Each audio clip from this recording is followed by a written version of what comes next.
नमस्कार दोस्तों, मैं राहुल भारद्वाज एक बार फिर से हाजिर हूँ आपके अपने YouTube चैनल देव कोचिंग क्लासेस सिंगार। आज मैं आपके लिए इंडिया जीके में नया वीडियो लेकर आया हूँ जिसका नाम होगा भारत का परिचय। दोस्तों, पिछले वीडियो में मैंने आपका भारत का नामकरण टॉपिक करवाया था और आज का जो वीडियो है उसमें मैं आपको भारत के सामान्य परिचय के बारे में बताऊंगा। भारत के परिचय के बारे में देखें तो सबसे पहले तो भारत के मैप के बारे में थोड़ा सा अध्ययन कर दें। कुछ ऐसा मिलेगा आपको भारत मैप में। पहला प्रश्न तो ये आएगा कि भारत की आकृति कैसी है। अगर आपकी भारत की आकृति पूछे आपको तो भारत की आकृति कैसी तो बताओगा चतुष्कोण। साफ साफ प्रश्न। भारत की आकृति क्या है तो क्या बताओगा चतुष्कोण। फिर आगे देखो, आपको अगर पूछे कि ग्लोब में भारत कौन सी दिशा में है। ग्लोब देखे हो, ग्लोब को मुख्य रूप से दो भागों में बांटा गया है। एक तो ये ऊपर वाला हो गया उत्तरी गोलार्ध, एक ये नीचे वाला हो गया दक्षिण गोलार्ध। फिर पूर्व पश्चिम के आधार पर और बांट, इधर पूर्वी गोलार्ध, इधर पश्चिम गोलार्ध। अब इसमें भारत कहाँ है? यह अक्षांश और देशांतरों का अध्ययन करेंगे उस समय हम बताएंगे इनके बारे में का यहाँ कैसे है बताएगा। फिर आप यहाँ याद करो कि भारत यहाँ है और ये दिशा कौन सी दिशा है तो आपको बताना है उत्तरी पूर्वी दिशा। दोनों प्रकार के प्रश्न बन जाएंगे इसमें। एक तो सीधा का सीधा प्रश्न बनेगा भारत कौन सी दिशा में है ग्लोब में तो क्या बताओगे उत्तरी पूर्वी गोलार्ध। गोलार्ध पूछे तो उत्तरी पूर्वी गोलार्ध, दिशा पूछे तो उत्तरी पूर्वी दिशा। फिर बात करते हैं कि भूमध्य रेखा से भारत कितनी दूरी पर है। दोस्तों, आपने सुना होगा अक्षांश रेखाओं में एक महत्वपूर्ण बीच वाली रेखा होती है 0 डिग्री अक्षांश रेखा, जिसको भूमध्य रेखा भी कहते हैं। इसके अलावा इसको विषुवत रेखा भी कहते हैं। भूमध्य पृथ्वी के बीच में तो भूमध्य रेखा होगा, मतलब पृथ्वी तो तय है। इसका विश्व के बीच में तो क्या होगा विषुवत रेखा। इस भूमध्य रेखा से अगर आप भारत की ओर चलोगे तो आपको कितने किलोमीटर की दूरी तय करनी पड़ेगी तो आपको बताना है 876 किलोमीटर। सीधा का सीधा प्रश्न आएगा दोस्तों, भूमध्य रेखा से भारत की कितनी दूरी है तो क्या बताओगे 876 किलोमीटर। फिर बात करते हैं आगे। भारत की आकृति मैंने आपको बताई चतुष्कोणीय है। आपको पूछें कि भारत का मानचित्र बनाने वाला पहला व्यक्ति कौन था तो आपको बताना है एनाविले। सबसे पहले भारत का मानचित्र इसी व्यक्ति ने बनाया था एनाविले। फिर बात करते हैं कि विश्व के मानचित्र का जनक कौन था, यानी विश्व का मानचित्र बनाने वाला पहला व्यक्ति कौन था तो फिर आपको बताना है अलेक्जेंडर। विश्व का मानचित्र बनाने वाला पहला व्यक्ति था अलेक्जेंडर। भारत का मानचित्र बनाने वाला पहला व्यक्ति था एनाविले। तो इनको जनक नहीं बोल सकते क्या? आपको पूछे कि विश्व के मानचित्र का जनक कौन तो अलेक्जेंडर आ जाएगा। आपको पूछे कि भारत के मानचित्र का जनक कौन तो आपको एनाविले बताना है। फिर बात करें आगे, आपको पूछे कि विश्व के मानचित्र में भारत को दर्शाने वाला पहला व्यक्ति कौन था तो फिर आपको बताना है टोलमी। विश्व के मानचित्र में भारत को दर्शाने वाला पहला व्यक्ति कौन हो जाएगा तो बताओगे टोलमी। एक व्यक्ति का नाम और याद करना। आपको पूछेंगे कि ग्लोब का आविष्कार किसने किया था, यानी ग्लोब का आविष्कार कौन है। ग्लोब का आविष्कार याद करना मार्टिन बेहम, ये ग्लोब का आविष्कार है। दोस्तों, इन चार व्यक्तियों के नाम याद करना। भारत के मानचित्र का जनक एनाविले हो जाएगा, विश्व के मानचित्र का जनक अलेक्जेंडर हो जाएगा, विश्व के मानचित्र में भारत को दर्शाने वाला पहला व्यक्ति टोलमी हो जाएगा, ग्लोब का आविष्कार हो जाएगा मार्टिन बेहम। फिर आगे की बात करें, पूछें कि भाई भारत का अक्षांश विस्तार कितना है और भारत का देशांतरी विस्तार कितना है। अक्षांश और देशांतरों के बारे में बात करते हैं। तो दोस्तों पहले तो ये समझना अक्षांश और देशांतर होते क्या हैं। ग्लोब में आपने देखी होंगी कुछ रेखाएं होती हैं। एक तो ये रेखाएं जो ग्लोब में पूर्व से पश्चिम की ओर खींची जाती हैं, ये तो होती है अक्षांश रेखाएं। इन अक्षांश रेखाओं में एक जो प्रधान बीच वाली जो रेखा होती है वो 0 डिग्री रेखा होती है। इसको भूमध्य रेखा कहा जाता है। अभी भी मैंने आपको बताया कि इसको विषुवत रेखा भी बोल देते हैं। इस 0 डिग्री रेखा से 90 अक्षांश रेखाएं तो ऊपर होती हैं और 90 अक्षांश रेखाएं नीचे होती हैं। इनका क्रम ऊपर की तरफ और नीचे की तरफ दोनों की तरफ बढ़ता हुआ जाता है।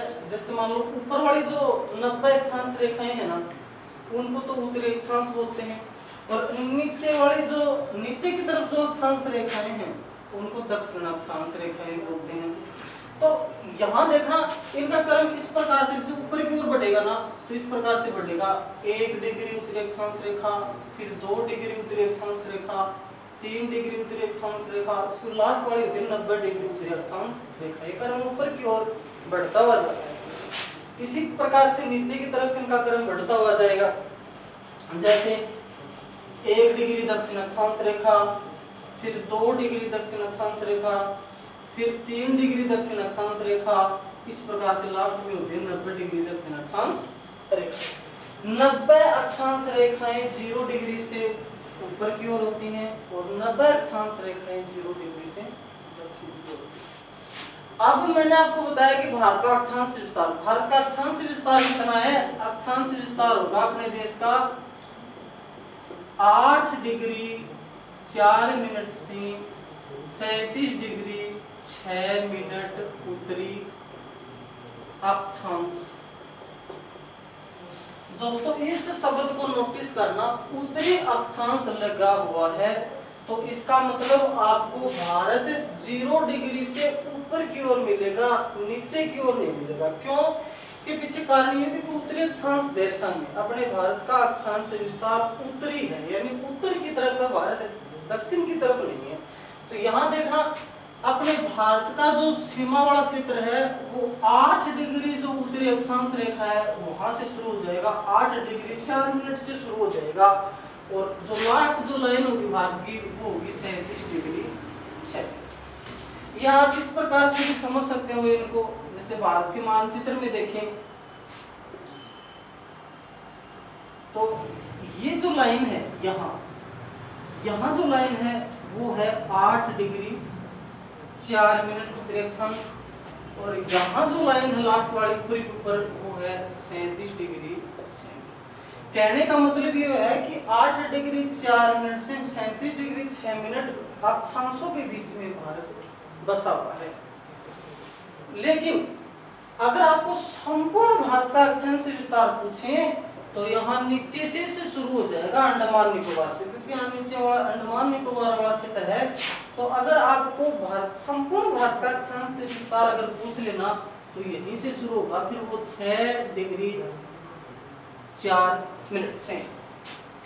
ये तो 8 डिग्री 4 मिनट से भारत का अक्षांश विस्तार सीधा का सीधा प्रश्न है कि भारत का अक्षांश विस्तार कितना है। आपको यही बताना 8 डिग्री 4 मिनट से 37 डिग्री 6 मिनट। लेकिन आपको ये पूछे कि संपूर्ण भारत का अक्षांश विस्तार कितना है, संपूर्ण का नाम ले रहा है तो इसका मतलब आपको यहाँ से पूछ रहा है, अंडमान निकोबार वाले क्षेत्र से पूछ रहा है, तो वो शुरू होगा 6 डिग्री 4 मिनट से 37 डिग्री 6 मिनट उत्तरी अक्षांश।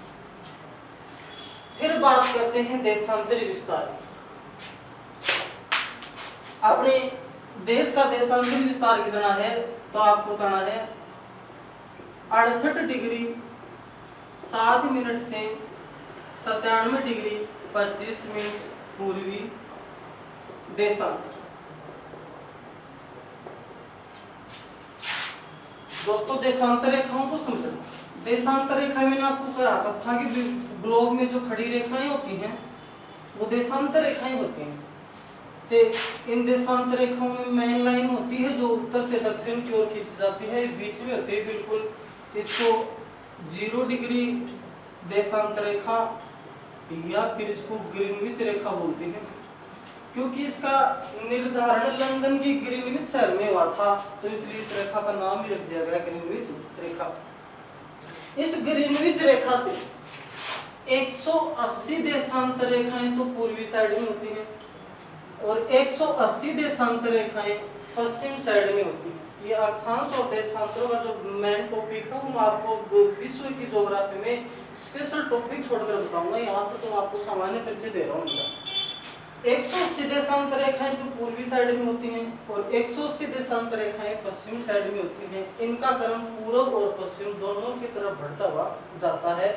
जैसे 0 डिग्री से अगली होगी 1 डिग्री पूरी देशांतर रेखा, फिर अगली 2 डिग्री पूरी देशांतर रेखा, फिर अगली 3 डिग्री पूरी देशांतर रेखा और लास्ट वाली होती है 180 डिग्री पूरी देशांतर रेखा। इनका क्रम इधर की ओर भी बढ़ता हुआ जाएगा, जैसे इधर वाली 1 डिग्री पश्चिम देशांतर रेखा, फिर अगली 2 डिग्री पश्चिम देशांतर रेखा, 3 डिग्री पश्चिम देशांतर रेखा और इधर वाली लास्ट की होती है 180 डिग्री पश्चिम देशांतर रेखा। फिर आगे बात करें कि भारत का देशांतर विस्तार इसमें कैसे होगा, तो भारत का देशांतर विस्तार इसका मतलब ये होगा कि भारत का विस्तार 68 डिग्री लाइन से शुरू हो जाएगा। 68 डिग्री 7 मिनट से लेकर 97 डिग्री 25 मिनट वाले क्षेत्र में भारत बसा हुआ है।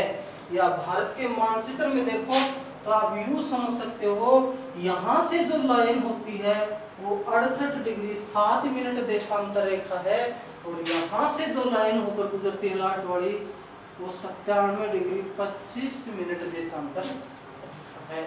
ये हो गया आपका अक्षांश और देशांतरीय विस्तार। याद करने पड़ेंगे, अक्षांश विस्तार पूछे तो 8 डिग्री 4 मिनट से 37 डिग्री 6 मिनट उत्तरी अक्षांश। संपूर्ण भारत का अक्षांश विस्तार पूछे तो 6 डिग्री 4 मिनट से 37 डिग्री 6 मिनट उत्तरी अक्षांश। देशांतरीय विस्तार पूछे तो 68 डिग्री 7 मिनट से 97 डिग्री 25 मिनट पूर्वी। समझ में आई? आगे देखो, आपको भारत के पॉइंट याद करने पड़ेंगे। इसमें पूछेंगे आपको भी पूर्वी पॉइंट कौन सा है, पश्चिम पॉइंट कौन सा है, उत्तरी पॉइंट कौन सा है, इस प्रकार से आपको पॉइंट या बिंदु पूछेंगे। भारत का सबसे उत्तरी पॉइंट पूछें तो आपको बताना है इंदिरा कोल। सबसे उत्तरी पॉइंट कौन सा है? इंदिरा कोल। सबसे दक्षिण पॉइंट, सबसे दक्षिण पॉइंट या सबसे दक्षिण बिंदु पूछें तो फिर आपको बताना है इंदिरा पॉइंट। सबसे उत्तरी बिंदु इंदिरा कोल, ये तो जम्मू कश्मीर में है। सबसे दक्षिण बिंदु इंदिरा पॉइंट ये पड़ता है अंडमान निकोबार में, और अंडमान निकोबार में भी कहां? ग्रेट निकोबार में। फिर सबसे पूर्वी बिंदु, सबसे पूर्वी बिंदु कौन सा है तो आपको बताना है किबूथी या फिर वालंग। कुछ किताबों में आपको वालंगू मिल जाएगा, अरुणाचल प्रदेश में पढ़ते हैं किबूथी या वालंगू, अरुणाचल प्रदेश। सबसे पश्चिम बिंदु कौन सा है? सबसे पश्चिमी बिंदु गौर माता या फिर आपको सरकरीब भी मिलेगा, वो भी सही है, ये गुजरात में पड़ता है। सबसे पूर्वी बिंदु किबूथी या फिर वालंगू, अरुणाचल प्रदेश में। सबसे पश्चिम बिंदु गौर माता या फिर सरकरीब, ये पड़ता है गुजरात। सबसे उत्तरी बिंदु इंदिरा कोल, ये जम्मू कश्मीर में। सबसे दक्षिण बिंदु इंदिरा पॉइंट, ये पड़ता है अंडमान निकोबार में। यहाँ देखना, आपको सबसे दक्षिण बिंदु पूछे तो इंदिरा पॉइंट ही बताना है, लेकिन अगर आपको पूछे कि प्रायद्वीपीय भारत का सबसे दक्षिण बिंदु कौन सा है, तो दोस्तों प्रायद्वीप वो क्षेत्र होता है जो तीन ओर से पानी से घिरा हुआ है। तो यहाँ देखना, ये जो भारत का हिस्सा है ये तीन ओर से पानी से घिरा हुआ है, इधर से बंगाल की खाड़ी से, इधर से अरब सागर की खाड़ी से, तीन ओर से घिरा हुआ है। तो इसको बोलेंगे प्रायद्वीपीय भारत। और प्रायद्वीपीय भारत का सबसे दक्षिण बिंदु यहाँ होगा, इस बिंदु का नाम है Cape Comorin. Cape Comorin option ना हो, कन्याकुमारी ऑप्शन हो वो भी चलेगा, क्योंकि कन्याकुमारी में भी जगह पड़ती है केप कोमोरिन, तमिलनाडु राज्य में। ये प्रायद्वीपीय भारत का सबसे दक्षिणतम बिंदु है। सबसे पूर्वी बिंदु किबुथी अवालंगू अरुणाचल प्रदेश, सबसे पश्चिम बिंदु गौरमाता या सरकरिक गुजरात, सबसे उत्तरी बिंदु इंदिरापोल जम्मू कश्मीर, सबसे दक्षिण बिंदु इंदिरा पॉइंट ग्रेट निकोबार। सब प्रायद्वीपीय भारत का सबसे दक्षिणतम बिंदु तो बताना है केप कोमोरिन या फिर कन्याकुमारी, ये तमिलनाडु राज्य में। आपको कुछ बातें इंदिरा पॉइंट के बारे में याद करनी है।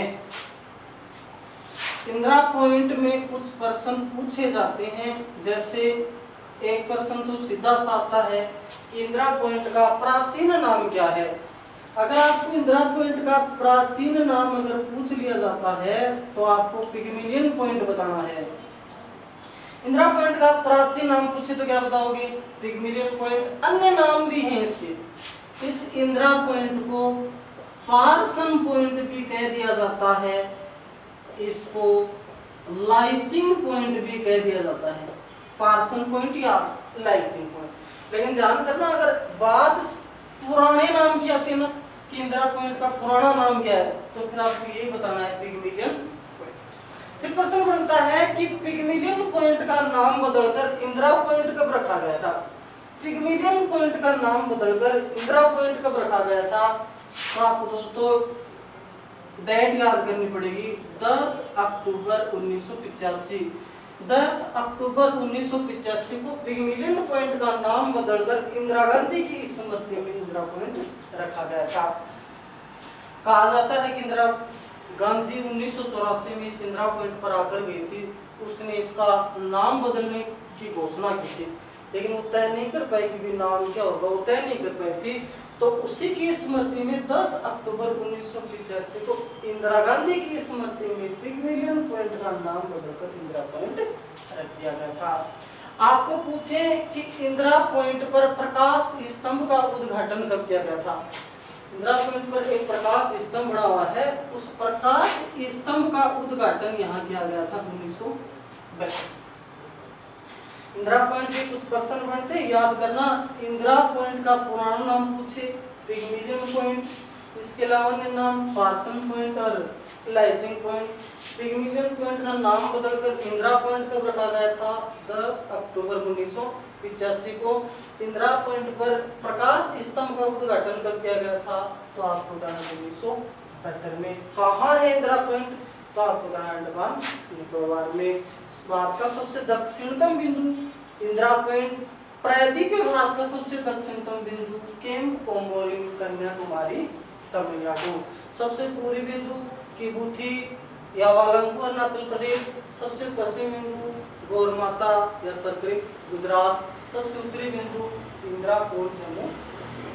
यहाँ तक की बातें समझे, फिर आगे देखा।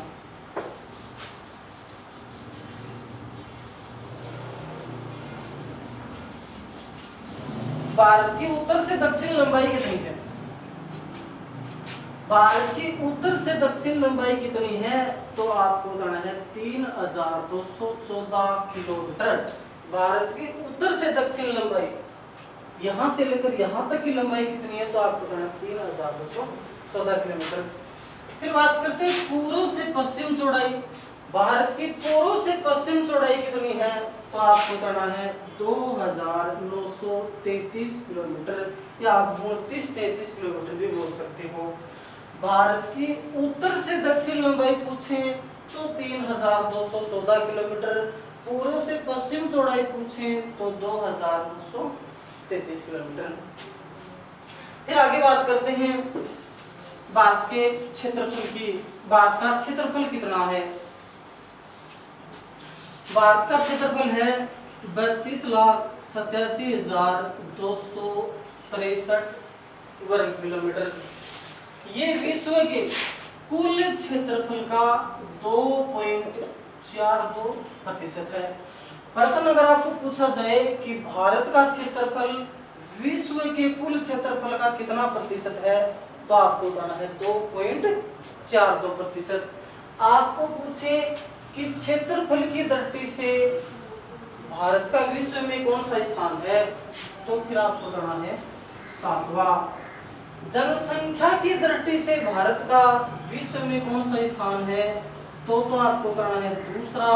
और क्षेत्रफल की दृष्टि से भारत का विश्व में कौन सा स्थान है, तो आपको बताना है 7वां। क्षेत्रफल की दृष्टि से सबसे बड़े देश कौन से हैं, यानी ऐसे देश जो भारत से बड़े हैं क्षेत्रफल में, वो कौन कौन से हैं, तो ध्यान करना। विश्व का सबसे बड़ा देश है रूस। रूस के बाद में आता है कनाडा। कनाडा के बाद में आता है चीन। चीन के बाद में आता है अमेरिका। अमेरिका के बाद में आता है ब्राजील। ब्राजील के बाद में आता है ऑस्ट्रेलिया। और ऑस्ट्रेलिया के बाद में आता है भारत। इस प्रकार से ये विश्व के 7 सबसे बड़े देश हैं। क्षेत्रफल की दृष्टि से विश्व के 7 सबसे बड़े देश। इस प्रकार से याद करना। रुक, चीन, अब आ भारत। रुक, चीन, अब आ भारत। इस ट्रिक के माध्यम से आप विश्व के क्षेत्रफल में 7 सबसे बड़े देश याद कर सकते हो। जैसे रूस से बनेगा रूस, कैसे कनाडा, फिर तीसरा हो जाएगा चीन, ऐसे अमेरिका, वैसे ब्राजील, ऐसे ऑस्ट्रेलिया, और फिर हो जाएगा भारत। ये विश्व के 7 सबसे बड़े देश हैं। भारत का कौन सा स्थान है, तो क्या बताओगे, 7वां। क्षेत्रफल में विश्व का सबसे बड़ा देश कौन सा है, तो बताना है रूस। फिर आगे बात करें जनसंख्या में। जनसंख्या में विश्व के सबसे बड़े देश कौन कौन से हैं, तो जनसंख्या में विश्व के सबसे बड़े देशों में पहला नंबर आता है चीन का, दूसरा नंबर आता है भारत का, और तीसरा नंबर आता है अमेरिका का, चौथा नंबर आता है इंडोनेशिया का, और 5वां नंबर आता है ब्राजील का। दोस्तों यहां थोड़ी सी बात ध्यान करना। ब्राजील का जनसंख्या की दृष्टि से में भी कौन सा स्थान है, 5वां। और यहाँ देखो क्षेत्रफल की दृष्टि से भी इसका कौन सा स्थान है, 5वां। प्रश्न बन जाए विश्व का वह देश जिसका जनसंख्या और क्षेत्रफल में समान स्थान है, तो क्या बताना आपका, ब्राजील। क्योंकि ब्राजील का क्षेत्रफल में भी 5वां स्थान है और जनसंख्या में भी 5वां स्थान है। क्षेत्रफल में विश्व का सबसे बड़ा देश रूस और जनसंख्या में विश्व का सबसे बड़ा देश चीन। क्षेत्रफल में भारत का विश्व में स्थान 7वां, जनसंख्या में भारत का विश्व में स्थान कौन सा हो जाएगा, दूसरा स्थान हो जाएगा। फिर आगे बात करें भारत के पड़ोसी देशों के बारे में। भारत के कौन कौन से पड़ोसी देश हैं और उनकी लोकेशन क्या है।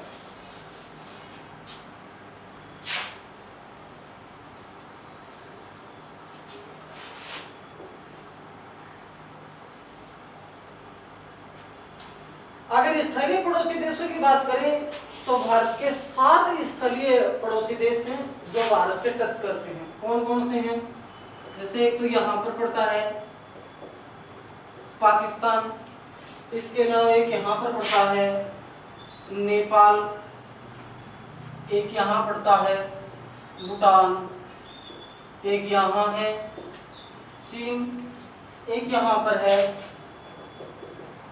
बांग्लादेश, एक यहाँ है म्यांमार, एक यहाँ पड़ता है अफगानिस्तान। अगर प्रश्न आ जाए कि भारत से स्थलीय सीमा बनाने वाले देशों की संख्या कितनी है? तो आपको बताना है 7। 7 कौन कौन से हैं? पाकिस्तान, अफगानिस्तान, नेपाल, भूटान, चीन, म्यांमार और बांग्लादेश। 7 स्थलीय सीमा बनाने वाले देशों को इस प्रकार से याद करना, बचपन में बीए किया, बचपन में बीए किया।